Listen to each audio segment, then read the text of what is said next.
बिस्मिल्लाहिर्रहमानिर्रहीम। अस्सलामु अलैकुम। मोहम्मद बिन हुसैन बगदादी रहमत उल्लाह अलैह फरमाते हैं कि मैं एक साल हज को गया, इत्फाक से मक्का के बाज़ार से गुज़रा था। एक बूढ़ा आदमी एक लड़की का हाथ पकड़े हुए था और पुकार पुकार कर कह रहा था कि ये लड़की मुझसे कौन ख़रीदेगा। ये वाक़या सुनाने से पहले हमारी आपसे एक छोटी सी दरख्वास्त है कि हमारे चैनल को सब्सक्राइब कर दें। लड़की का रंग मुतग़य्यर हो रहा था, बदन बहुत लागिर था, लेकिन उसके चेहरे पर एक नूरानी चमक थी। वो बूढ़ा पुकार रहा था कि कोई लड़की का ख़रीदार है, कोई है जो इसको पसंद करे, कोई है जो 20 अशरफियों से इसकी कीमत ज़्यादा दे, इस शर्त पर कि मैं इसके हर ऐब से बरी हूँ।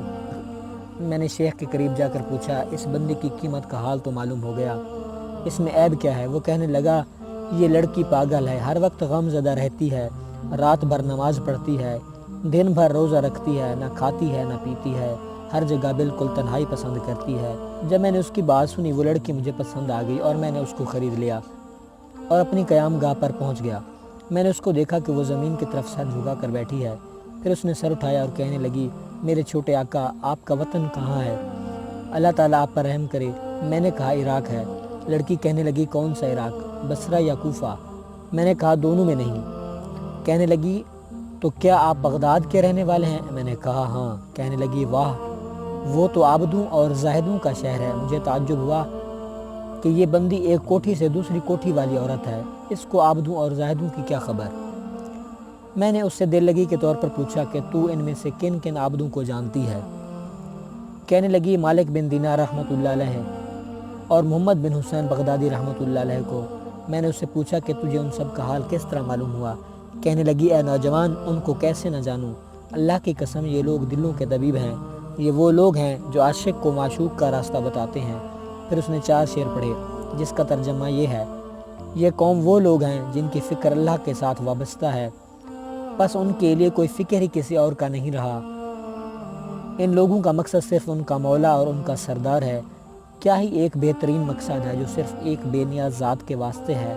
ना तो दुनिया उनसे उलझती है और ना खानों की उम्दगी, ना दुनिया की लज्जत, ना उनकी औलाद, ना उनसे अच्छा लिबास झगड़ता है, ना तादाद की कसरत। इसके बाद मैंने कहा, ए लड़की, मैं मोहम्मद बिन हुसैन ही हूँ। कहने लगी, मैंने अल्लाह ताला से दुआ की थी कि तुमसे कहीं मेरी मुलाकात हो जाए।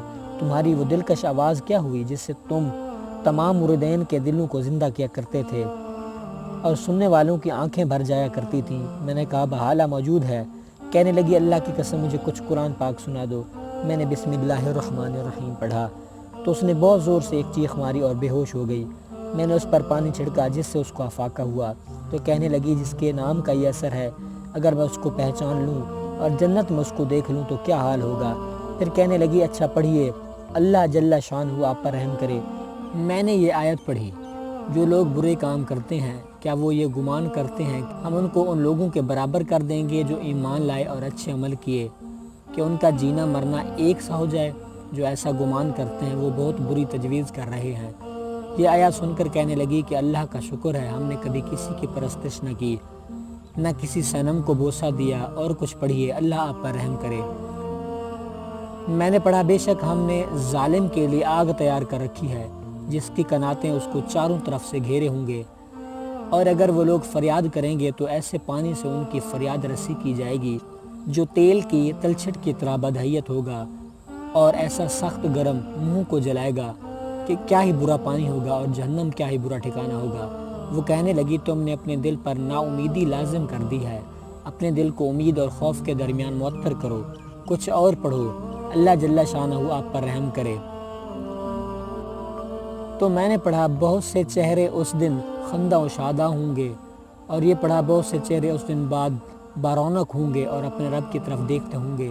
उस पर वो कहने लगी, है मुझे उस दिन का, उसकी मुलाकात का कितना इश्तियाक होगा, जिस दिन वो अपने दोस्तों के लिए तजल्ली फरमाएगा। कुछ और भी पढ़िए, अल्लाह ताला आप पर रहम करे। मैंने ये आयत पढ़ी, उन आला दर्जा वालों के पास ऐसे लड़के जो हमेशा लड़के ही रहेंगे, ये चीज़ लेकर हमेशा आते जाते रहेंगे, आब खोरे और आफ्ताबे, और ऐसे गिलास जो बहती हुई शराब से भर गए होंगे। न उस शराब से उनका सर दुखेगा, यानी ना उनको चक्कर आएंगे, ना अक्ल में फतूर आएगा, और ऐसे मेवे लेकर आएंगे जिनको ये लोग पसंद करेंगे, और परिंदों का गोश्त जो उनको मरगूब हुआ करेगा।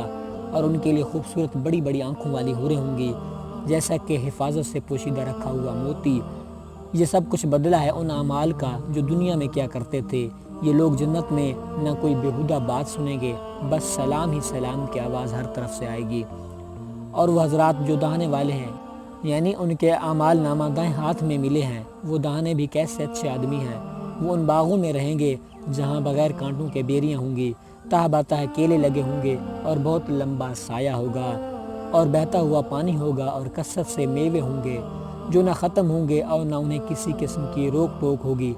جتنا جس کا دل چاہے کھائے، اور اونچے اونچے فرش ہوں گے، اور ان کے لیے بھی عورتیں ہوں گی جن کو ہم نے خاص طور پر بنایا کہ وہ ہمیشہ کنواریاں ہی رہیں گی، یعنی صحبت کے بعد کنواری بن جائیں گی، اور ناز و انداز کے لحاظ سے محبوبہ ہوں گی، اور جنت والوں کی ہم عمر ہوں گی۔ اور یہ سب چیزیں داہنے والوں کے لیے ہیں۔ پھر وہ لڑکی مجھ سے کہنے لگی، میرا خیال ہے کہ تم نے بھی حوروں سے منگنی کی ہے، کچھ ان کے مہروں کے واسطے بھی خرچ کیا ہے، مجھے بتا دے ان کا مہر کیا ہوگا، میں تو فقیر آدمی ہوں۔ کہنے لگی، رات کو تہجد پڑھنا اور دن کو روزہ رکھنا اور فقراء مساکین سے محبت رکھنا۔ اس کے بعد اس بندی نے 6 اشعار پڑھے۔ اے وہ شخص جو حوروں سے ان کے پردے میں منگنی کرتا ہے اور ان کے عالی مرتبے کے باوجود ان کا طالب ہے، کوشش کے ساتھ کھڑا ہو جا، سستی ہرگز نہ کر، نفس مجاہدہ کو اس کے صبر کا عادی بنا، رات کو تہجد پڑھ کر دن کو روزہ رکھا کر، یہ ان کا مہر ہے۔ اگر تیری دونوں آنکھیں ان کو اس حال میں دیکھ لیں جبکہ وہ تیری طرف متوجہ ہو رہی ہوں۔ یہ اشعار پڑھ کر اس پر بے ہوشی طاری ہو گئی۔ میں نے پھر اس کے چہرے پر پانی وغیرہ چھڑکا تو اس کو افاقہ ہوا اور اس نے کچھ شعر پڑھے۔ اے اللہ، تو مجھے عذاب سے بچا لے، بے شک میں اپنے گناہ کا جو مجھ سے صادر ہوئے اقرار کرنے والی ہوں۔ تو نے کتنی کثرت سے میری خطاؤں کی لغزش کو معاف فرمایا ہے۔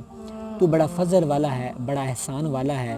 لوگ مجھے اچھا گمان کرتے ہیں، لیکن اگر تو میری خطائیں معاف نہ کر دے تو میں بدترین ہوں، میری دے کوئی تدبیر نہیں، اس کے سوا تیری بخشش کی امید ہے، اور تیرے ساتھ مجھے حسن ظن ہے کہ تو ضرور کام کرے گا۔ یہ اشعار پڑھ کر اس بندی کو پھر غشی طاری ہو گئی۔ میں جب اس کے قریب پہنچا تو وہ مر چکی تھی۔ مجھے اس کے انتقال کا بے حد صدمہ ہوا۔ میں اٹھ کر بازار گیا اس کی تجہیز اور تکفین کا سامان خرید کر لاؤں۔ جب میں بازار سے لوٹا تو وہ کفنی کفنائی، خوشبو لگی ہوئی، معطر نعش رکھی ہوئی تھی۔ میں اور میرے ساتھی اس کے جنازے کو اٹھا کر لے گئے، جنازہ کی نماز پڑھ کر اس کو دفنا دیا اور اس کی قبر پر سورہ یاسین پڑھ کر اپنے حجرے میں چلا آیا۔ میری آنکھ سے آنسو بہہ رہے تھے، دل اس کے فراق سے غمگین تھا۔ واپس آ کر میں نے 2 رکعت نماز پڑھی اور سو گیا۔ خواب میں دیکھا کہ وہ لڑکی جنت میں پھر رہی ہے، نہایت مہکتے ہوئے زعفران کا باغیچہ ہے، ریشم کر اور استبرق جوڑے پہن رہی ہے، اس کے سر پر ایک موتیوں سے جڑا تاج ہے، پاؤں میں سرخ یاقوت کے جوتے ہیں، مسک و عنبر کی خوشبو سے مہک رہی ہے، اس کا چہرہ شمس اور قمر سے زیادہ روشن ہے۔ میں نے کہا، اے لڑکی ذرا ٹھہر، یہ تو بتا دے یہ مرتبہ کس عمل کی بدولت تجھے ملا؟ کہنے لگی، فقراء اور مساکین کی محبت سے اور استغفار کی کثرت سے، اور مسلمانوں کے راستہ میں ہر تکلیف دینے والی چیزوں کو ہٹا دینے سے۔ پھر اس نے 3 شعر پڑھے۔ مبارک ہے وہ شخص جس کی آنکھیں رات کو جاگتی ہوں اور اپنے مالک کے عشق کی بے چینی میں رات گزار دے، اور کسی دن اپنی کوتاہیوں پر نوحہ کر لیا کرے اور اپنی خطاؤں پر رو لیا کرے۔ اللہ تعالی ہم سب کو دین کی سمجھ عطا فرمائے، اور آخر میں ہم سب دعا کرتے ہیں کہ اللہ تعالی ہمارا خاتمہ ایمان پر فرمائے اور ہمیں اپنی رضا میں راضی کر دے۔ آمین ثم آمین۔